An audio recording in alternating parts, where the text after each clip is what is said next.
Olá pessoal, tudo bem? Sejam bem-vindos a mais uma semana das nossas aulas de História SPE com você. Eu sou o professor Tiago Hatz e é sempre um enorme prazer poder estar com vocês, tantos de vocês, para falar sobre esse conteúdo, esse componente curricular que tanto nos apaixona, que é a história, tá? Então, dando sequência à nossa aula, a gente começou a falar, a entender como se estrutura a economia açucareira.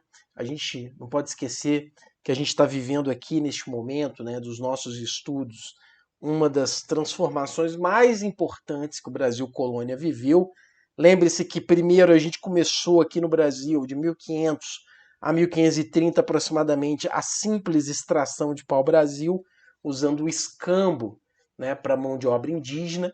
E a partir de 1500, 1534, 1535, a gente tem uma nova forma de organizar o território brasileiro por meio das capitanias hereditárias. Então, Portugal terceiriza esse processo de ocupação do território e essa é a grande marca do início da exploração e da ocupação de fato do território.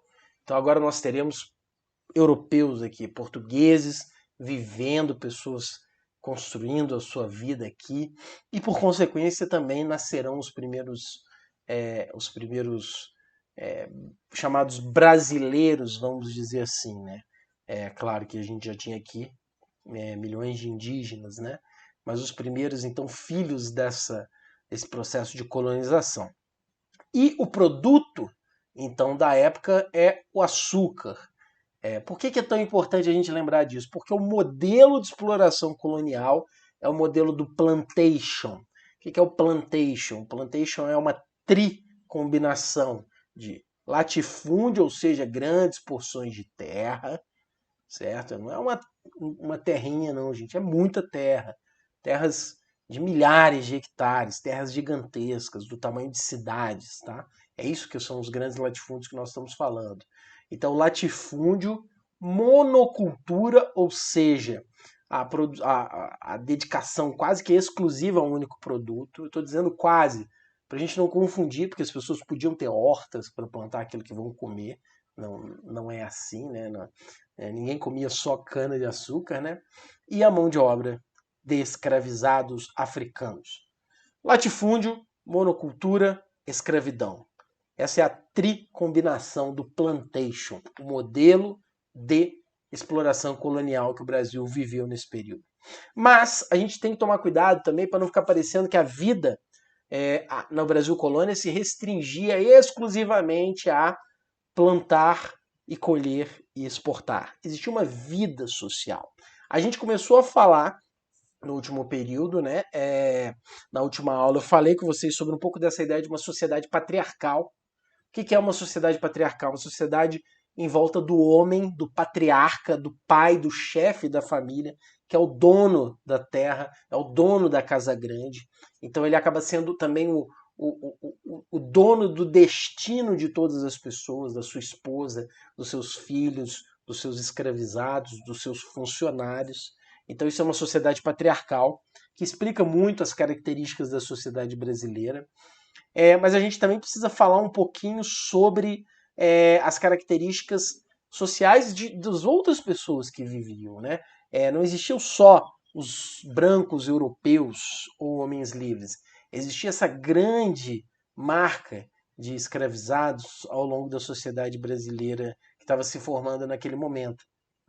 E a gente vai ver que vão se formar as vilas coloniais também. A vida não se dava só nas fazendas de açúcar, nos engenhos, também vão se formando as pequenas vilas, e a gente vai entender também as características dessas vilas.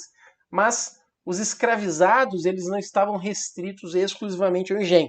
A gente falou na última aula que ali no engenho, né, que tinha toda uma complexidade, tinha um lugar onde ficavam as canas que eram colhidas, os animais de tração, as ferramentas. O engenho era um mundo, né, vamos dizer assim.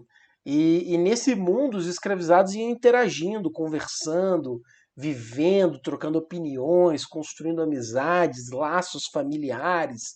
Depois iam para as senzalas, onde eram aprisionados, para dormir, para descansar. E lá também construíam suas vivências, praticavam a sua cultura de forma, muitas vezes de forma secreta, disfarçada, para evitar o preconceito, o racismo e o ataque que eles sofriam. As imagens de Jean-Baptiste Debré, que vocês veem, que são imagens do século XIX, mas são imagens que refletem funções cotidianas de escravizados no Brasil colônia. A gente tem, por exemplo, ali um escravizado que vem vendendo flores e fatias de coco. A gente vê escravizados trabalhando em limpezas públicas, coleta de lixo e obras públicas. Então era comum também que os escravizados se dedicassem a outras tarefas também na sociedade, que a gente está estudando. Então eles circulavam, tinha uma vida social. E essa vida social, não estou querendo dizer que era uma vida boa não, viu gente? A gente tem que tomar cuidado para não misturar as coisas. É fato que os escravizados não ficavam exclusivamente nas fazendas ou nas senzalas. Mas isso não significa que a escravidão era amena, tranquila, leve, boa. Eles estavam estavam submetidos às mesmas regras de castigos físicos e de maus tratos que qualquer outro tipo de escravizado. Tá? Aqui, por exemplo, a gente tem uma cena de uma sapataria, certo? Em que o sapateiro, o chefe, o dono, o proprietário, está castigando usando uma palmatória enquanto os seus escravos, seus escravizados trabalham, certo? Então é uma série de possibilidades de trabalhos para escravizados que existiam, e nessa série de trabalhos a submissão ao castigo, aos maus tratos era muito comum, certo? Alguns escravizados, como a gente viu aqui na imagem anterior, aquele escravizado vendendo flores, poderiam ser escravizados que a gente chama escravos de ganho, que eram escravos que seus senhores atribuíam a eles a função de vender um produto e davam até uma comissão às vezes. Então, tinha um escravo, então você vai me perguntar assim, professor, existiam escravizados então que tinham algum dinheiro? Sim, mas não tinham nenhuma liberdade. Eles poderiam até ter algum dinheiro que poderiam desfrutar de algum bem material, comprar alguma coisa, mas a liberdade continuava sendo restrita, tá? Depois, mais para frente, a gente vai ver que vai se abrir a possibilidade dos escravizados comprarem a própria liberdade. Mas isso é algo mais forte quando a gente for estudar a sociedade mineradora, tá bom? Então, os escravizados circulavam por parte das vilas, né? Aqui tem uma imagem de uma vila colonial do século XVII, tá? Então a gente tem aqui as ruas irregulares, que é aquela característica que a gente falou, né, dos portugueses que foram ocupando o território com o objetivo de explorar rapidamente. Por isso que aqui no Brasil, principalmente nas cidades mais coloniais, a gente vai ver grandes ladeiras, sobe, desce, as casinhas, ruas estreitas, porque era uma ocupação rápida, né? Não tinha uma preocupação em fazer grandes modificações na natureza, como os espanhóis fizeram, tá?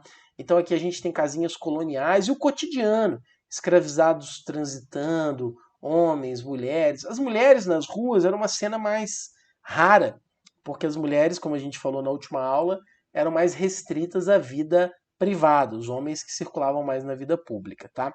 Mas era uma sociedade que tinha a sua convivência, as suas práticas sociais, também, mesmo que houvesse tanta desigualdade e tantas restrições, tá? Inclusive, uma das características desse período eram os festejos no Brasil colonial. O que esses festejos eram? Em boa parte eram festejos de caráter religioso, certo? A religião católica, então, que é a religião da grande maioria dos europeus nesse momento, né? Essa religião católica, vamos assim dizer, ela trazia consigo grandes festas, procissões e etc. Ali na imagem a gente tem um festejo de extrema unção, né? A casa de um doente preparando para ser sacramentado. Quando a pessoa está morrendo, né, ela recebe a extrema unção como prática da Igreja Católica. E aos poucos os escravizados e os indígenas vão também misturando a sua cultura a essa cultura dos festejos coloniais. E muitos dos festejos que a gente conhece hoje, como festas como Folia de Reis, a Congada e outras festas populares do Brasil, vão nascer desse encontro da cultura europeia, da cultura africana e da cultura indígena no início do Brasil colonial, certo? E para fechar também aqui, ó, uma expressão que, se você observar a imagem de Rugendas, esse pintor holandês que esteve no Brasil também durante muito tempo, mostra o lundu, né, uma dança de matriz africana, que também trazia para suas rodas de dança e de diversão os europeus. Então também, se você olhar ali, ó, temos negros e brancos se divertindo no lundu, tá? O fato de existir esse intercâmbio cultural, sempre importante dizer, não ameniza o caráter opressivo e violento da escravidão. Uma coisa é uma coisa, outra coisa é outra coisa. O fato de existir intercâmbio cultural entre brancos e escravizados não significa que a vida dos escravizados era fácil. Nunca se esqueça disso. Então aí um pouco dessa sociedade açucareira, essa sociedade que tinha suas primeiras manifestações culturais, que tinha a circulação dos escravizados pelas vilas coloniais, e aí a gente vai ver que são as primeiras possibilidades deles começarem a conversar, inclusive se articular muitas vezes na luta contra a escravidão. Certo, pessoal? Então, era isso que eu queria destacar nesse primeiro momento da nossa aula.